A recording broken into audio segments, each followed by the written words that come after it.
Sajak thimani man kubui shanka Arkadipni nukhung Sri Krishna Mission School ni ringrem chiwo sringnai Arkadip Mojumdar thimano tuyei tabubo musa tangbatang harjagya nukhungo thangai kha khamasimi yafar phano baithango musa bukhai jagya Krasla nukhung ni ngai Arkadip ni bufa shalka thanawo mamla khlaika kokthum busungo bufa saka basla no ringnogo physically and mentally torture khlaijaka abuni shoi man kubui ungthang hnei sanmungti saka নাম রতন মজুমদার। আমার ছেলের নাম হচ্ছে অর্কদীপ মজুমদার। গত 19শে December ওর Shrikrishna mission স্কুলে পড়ে ওর mathematics পরীক্ষা ছিল। তো সকাল 9:35 নাগাদ আমরা এমবিবি কলেজ কোয়ার্টারে থাকি, ওইখানে বাস এসছে। তো বাস আসার পরে ও স্কুলে পরীক্ষা দিতে গেছে। ওকে আগের দিনও জিজ্ঞেস করেছি বাবা প্রিপারেশন কেমন আছে, বলছে যে বাবা চিন্তা করো না, কোনো অসুবিধা নেই, আর এটা তো প্রি বোর্ড পরীক্ষা, মার্কস কম পেলেও কোনো অসুবিধা নেই। তো যথারীতি স্কুলে গেছে, পরীক্ষা দিতে গেছে। তো স্কুল থেকে আমি যখন কলেজে ছিলাম তখন একটা ফোন এসেছিল যে ওর ক্লাস টিচার ফোন করেছিল। তো বলেছে যে ওই অর্কদীপ একটা চিটিং করেছে, তো এখন ওর আগের খাতাটা চেঞ্জ করে একটা নতুন খাতা দিয়েছি, ও পরীক্ষা দিচ্ছে। তো আমি ওনাকে জিজ্ঞেস করলাম যে স্যার আমি কি স্কুলে আসবো? বলছে আসলে ভালো হয়। আমি বলছি যে আমি তো কলেজ থেকে বেরোতে একটু সময় লাগবে। তো বলছে কয়টা বাজবে? বলছে 4টার মধ্যে এলে ভালো হয়। তো আমি বলেছি যে ঠিক আছে 4টার মধ্যে আসবে। তো তখন আমি কলেজে ছিলাম, কলেজে ক্লাস ছিল বা আরও অন্যান্য কাজও ছিল। তো ওইগুলো গুছিয়ে বেরোতে প্রায় 3:30।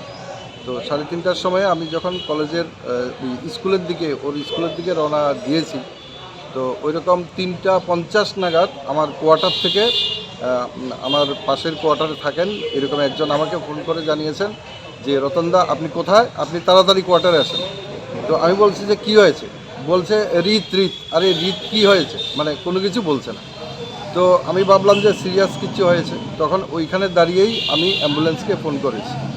তো অ্যাম্বুলেন্সে যিনি ফোন ধরেছেন, তো উনি বলছেন যে কী হয়েছে, কী ঘটনা হয়েছে, কী ধরনের অ্যাক্সিডেন্ট হয়েছে।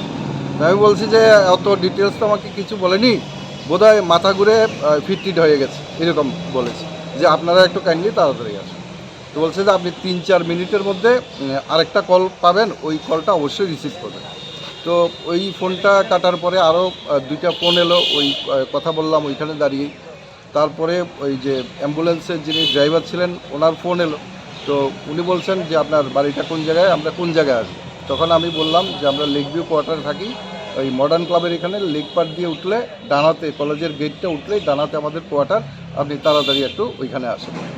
তখন আমি ব্যাক করে আমি তুলাকোনা কলেজে চাকরি করি, ওই তুলাকোনার একটা রাস্তা আড়ালিয়া হয়ে আমাদের কলেজটিলা এদিকে আসছে। তো ওই আড়ালিয়া হয়ে আমি এমবিবি কলেজের যে উপরে মাঠ আছে ওইখান দিয়ে রাস্তাটা খারাপ ছিল, কিন্তু তাও আমি বাইক নিয়ে ওইখান দিয়ে উঠে যখন কলেজের আমার কোয়ার্টারের সামনে যখন আসি, তখন অলরেডি অ্যাম্বুলেন্স এসে গেছে, অলরেডি সবাই ধরাধরি করে ওকে তুলে নিচ্ছে।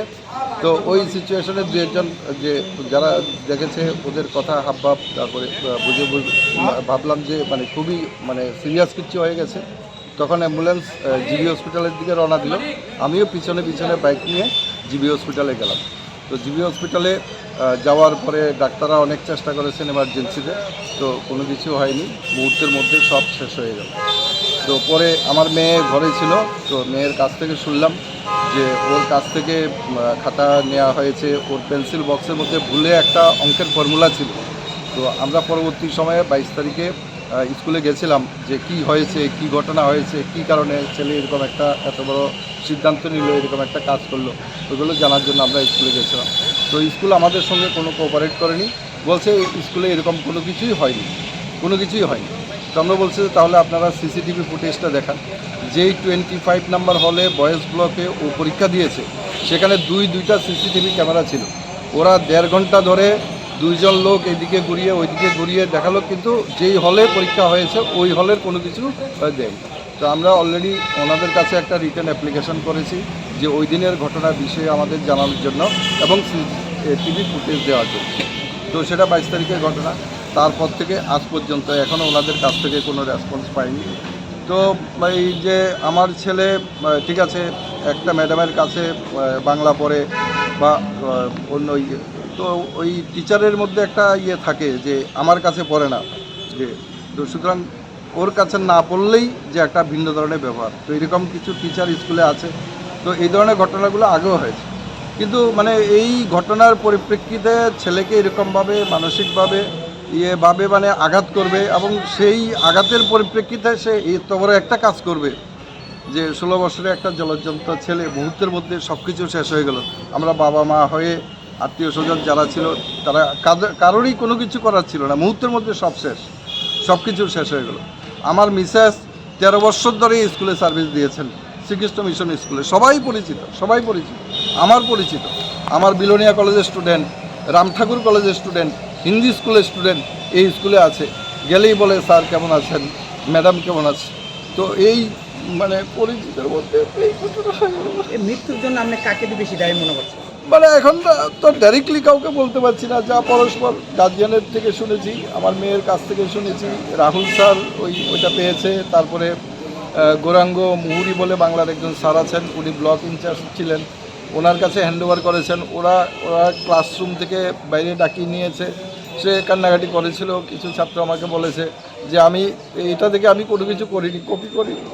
এবং আমার মিসেসও মেতে, তারপর আরও অন্যান্য যারা গেছিলো ওরা ওর পরীক্ষার খাতা দেখে কনফার্ম হয়েছে ও কপি করে কোনো কিছু করেনি। ওইটা একটা ফর্মুলা ছিল, ওই অঙ্কগুলো আগেই করে নিয়েছে।